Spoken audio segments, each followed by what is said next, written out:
ক্ষমতায় আসার পর আমাদের দেশের সার্বিক ব্যবস্থাপনাকে উন্নত করার জন্যে বদ্ধপরিকর।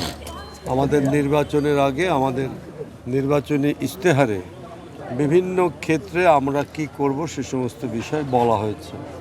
তার মধ্যে একটি হচ্ছে এই কৃষিভিত্তিক বাংলাদেশে কৃষি উৎপাদন বাড়ানোর জন্য এবং কৃষিতে শৃঙ্খলা ফিরিয়ে আনার জন্যে, কৃষিতে দুর্নীতি মুক্ত করার জন্যে নানা ধরনের কর্মসূচি কিন্তু ছিল। সেই কর্মসূচির ভিত্তিতেই সরকার ক্ষমতায় আসার পরপরই 2 মাসের মধ্যেই কিন্তু আজকে সরকার এই কৃষি কার্ড বিতরণ করছে। এর আগে আমাদের এখানে ফ্যামিলি কার্ড দেওয়া হয়েছে, বিভিন্ন ক্ষেত্রে মানে নানা ধরনের উদ্যোগ নেওয়া হয়েছে। 10,000 টাকা কৃষি ঋণ মাফ করা হয়েছে, খাল কাটা কর্মসূচি উদ্বোধন করা হয়েছে। এরকম বেশ কিছু কর্মসূচি আমরা, যেটা আমাদের মাননীয় প্রধানমন্ত্রীর প্রতিশ্রুতি ছিল, আমাদের নির্বাচনের ইশতেহারে ছিল, সেগুলো করা হয়েছে। এখন কৃষি ক্ষেত্রে এই পরিবর্তন আনার জন্যে আজকে হলো বাংলাদেশের 10টি উপজেলার মধ্যে 11টি জায়গায় 11টি স্থানে কিন্তু আমাদের এই কর্মসূচি পাইলটিং প্রজেক্ট হিসেবে নেওয়া হয়েছে।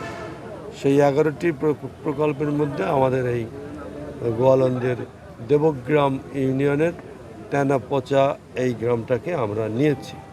এই তেনাপচায় আমরা একটা পাইলটিং প্রোগ্রাম শুরু করেছি এবং সেখানে ইতিমধ্যে আমাদের 136টি আমাদের যারা কৃষক, প্রকৃত কৃষক, তাদেরকে অনুসন্ধান করে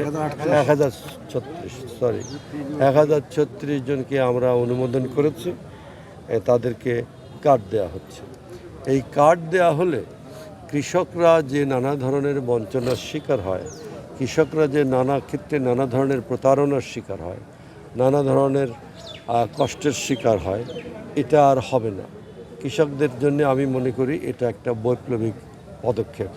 আমাদের মাননীয় প্রধানমন্ত্রী যে সিদ্ধান্ত নিয়েছেন কৃষকদের শৃঙ্খলায় ফিরিয়ে আনা এবং তাদের দুর্নীতিমুক্ত একটা পরিবেশে কাজ করবার সুযোগ দেয়া এবং তাদের কাজের গতি আরও বাড়ানোর জন্যে বাংলাদেশের কৃষি ক্ষেত্রে একটা অভূতপূর্ব পরিবর্তন সাধনের জন্য এই কার্ড কিন্তু একটা গুরুত্বপূর্ণ ভূমিকা রাখবে। 2,500 টাকা করে এই কার্ডে আপাতত দেয়া হয়েছে। এছাড়া এই কার্ডের 10টি সুবিধা কিন্তু তারা পাবে। এখানে এই কার্ডের মাধ্যমে তারা সহজ মূল্যে এখানে সার, বীজ, কীটনাশক ওষুধ সমস্ত কিছু পাবে এবং এখানে আপনার নানা ধরনের ইনফরমেশনও কৃষকরা পাবে। এটা একটা ডিজিটাল কার্ড। এখানে নানা ধরনের এমনকি আবহাওয়ার সংকেতও তারা পাবে, নানা ধরনের সরকারের উদ্যোগের খবর তারা পাবে, নানা রকম তথ্য তারা এখানে পাবে। তো এই হলো বিষয়। আমরা সারা বাংলাদেশের 2,75,00,000 কৃষককে কার্ড দেওয়া জন্য স্থির করা হয়েছে। সেই প্রেক্ষিতে আমাদের এই পাইলটিং প্রজেক্টটা সফল হলে আমরা আশা করি রাজবাড়ী জেলার সমস্ত কৃষকরাই এই কার্ডটা পাবে।